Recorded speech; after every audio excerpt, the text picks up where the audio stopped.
பொதுவாகவே தனுசோட ராசி வந்து குருவோட ராசிங்க. தனுசு மீனம். இதில் தனுசு ஒரு டிஃப்ரெண்ட்டான ராசின்னு சொல்லலாம். Straight forward. அதில் இந்த மூல நட்சத்திரம் சொல்லவே வேணாம். ரொம்ப கேதுவோட நட்சத்திரம் ரொம்ப அதிபயங்கரமாக இருக்கும். இந்த தனுசு ராசி நேயர்களுக்கு இந்த ஆனி மாதம் வந்து பாதிக்கிற மாதிரிலாம் ஒன்றுமே இருக்காது. நல்ல அமைப்புகள், மாணவர்களுக்கு நல்ல சிறப்புகள்,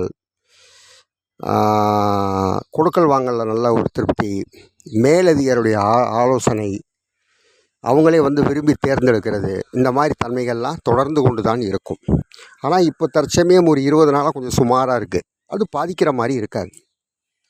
அதே மாதிரி தனுசு ராசி நேயர்கள் புதிதாக தொழில் ஆரம்பிக்கிறவங்க, அவங்களுக்கு கொஞ்சம் நிறுத்தி நிதானமாக ஆரம்பிங்க. டக்குன்னு எதையும் வந்து மற்றவங்க பேச்சை கேட்டு டக்குன்னு முடிவெடுத்துடாதீங்க. அது சில நேரங்களில் நட்டங்களை சந்திக்கும்.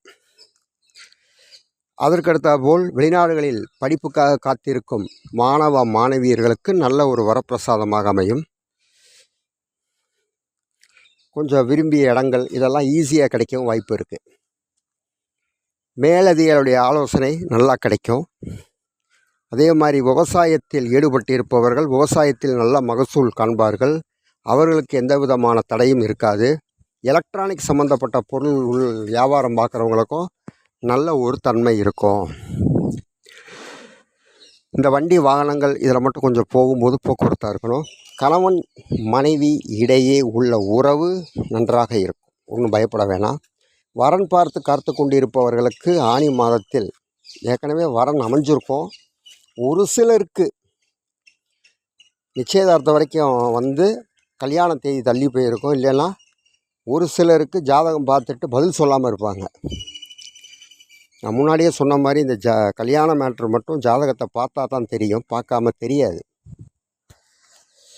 ஏன்னா அதில் என்ன டிகிரி கோண பார்வை வாங்கியிருக்கு, கல்யாணம் ஸ்தானம் என்று சொல்லக்கூடிய அந்த இடம் நல்லா இருக்கா, இதெல்லாம் வந்து பார்த்தால் மட்டுமே தெரியும்.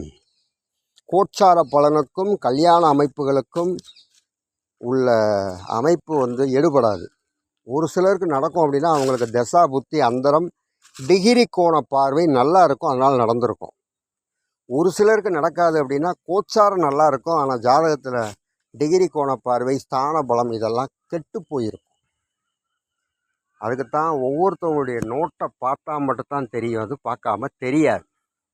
அதனால் நேயர்கள் கல்யாண மேட்டர்களை மட்டும் கரெக்டாக செக் பண்ணிக்கங்க. நமக்கு என்ன தோஷம் இருக்கா எல்லாமே அது அவங்கவுங்க நோட்டை பார்த்தால் மட்டுமே தெரியும். அதே போன்று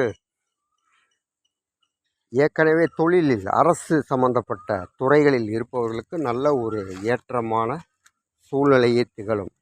அவர்கள் மென்மேலும் சாதனை படைக்கக்கூடிய சூழ்நிலையும் உருவாகும். இந்த ஆனி மாதத்தில் தனுசு ராசி நேயர்களுக்கு ஒரு நல்ல ஒரு அமைப்புன்னு சொல்லலாம். அவங்களுக்கு எந்த பாதிப்பும் இருக்காது, நல்லா வந்துடுவாங்க. ஒரு சிலருக்கு மட்டும் இந்த கல்வியில் லேசாக தடைகள் இருக்கும். அது ஜாதகத்தில் கல்வி ஸ்தானம் என்று சொல்லக்கூடிய இடம் கெட்டு போயோ டிகிரி கோண பார்வை கம்மியாக இருந்துச்சுன்னா ஒரு சிலருக்கு அப்படி இருக்கும். அதனால் அவங்க வந்து ஜாதகத்தை பார்த்துக்கங்க. தனுசு ராசி நேயர்கள் ஆனி மாதத்தில் பல வளங்களை பெற்று வாழ்வதற்கு ஆண்டவனை நான் வேண்டிக் கொள்கிறேன். நன்றி, வணக்கம்.